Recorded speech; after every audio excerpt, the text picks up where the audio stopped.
Kisah ini diambil dari film Chariot of Fire yang merupakan kisah nyata tentang iman, keberanian, dan pengorbanan diri dari seorang pelari Skotlandia yang saleh, Eric Liddell.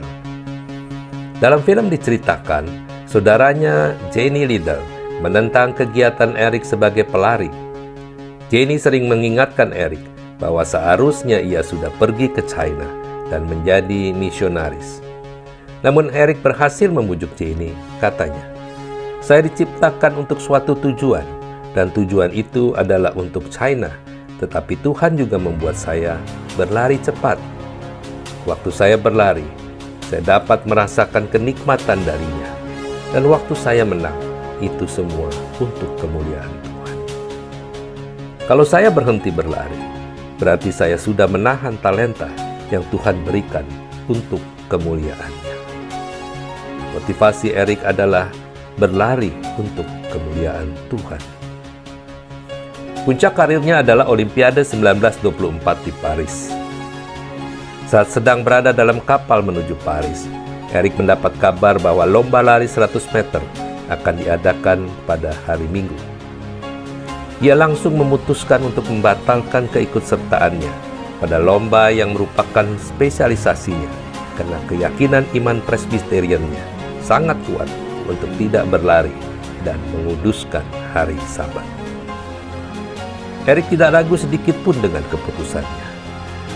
Menjelang hari H lomba 100 meter, rujukan pun datang dari pihak keluarga kerajaan dan Komite Olimpiade Inggris yang membujuknya dan mengatakan Eric Liddell seharusnya mengutamakan raja dan membela negara, baru kemudian Tuhan.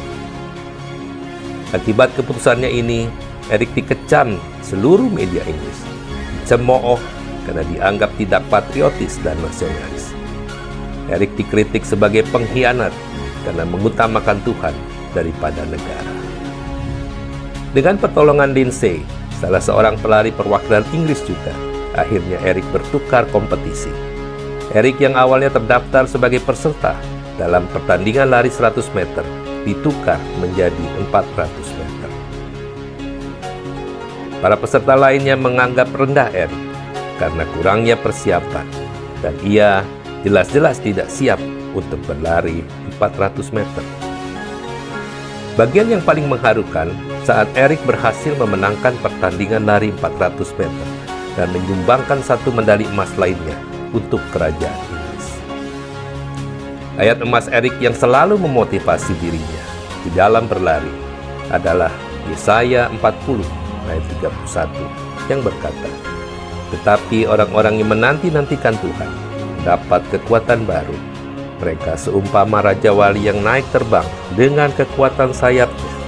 Mereka berlari dan tidak menjadi lesu. Mereka berjalan dan tidak menjadi lelah." Setelah memenangkan medali emas pada Olimpiade 1924 tersebut, Eric tetap menjalankan panggilan hidupnya untuk menjadi misionaris di China. Saudara, Eric mengajar kita untuk taat dan mengembangkan seluruh potensi yang kita miliki dengan maksimal bagi kemuliaan-Nya.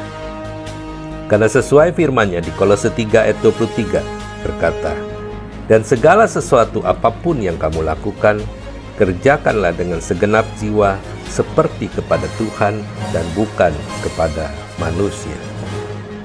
Amin.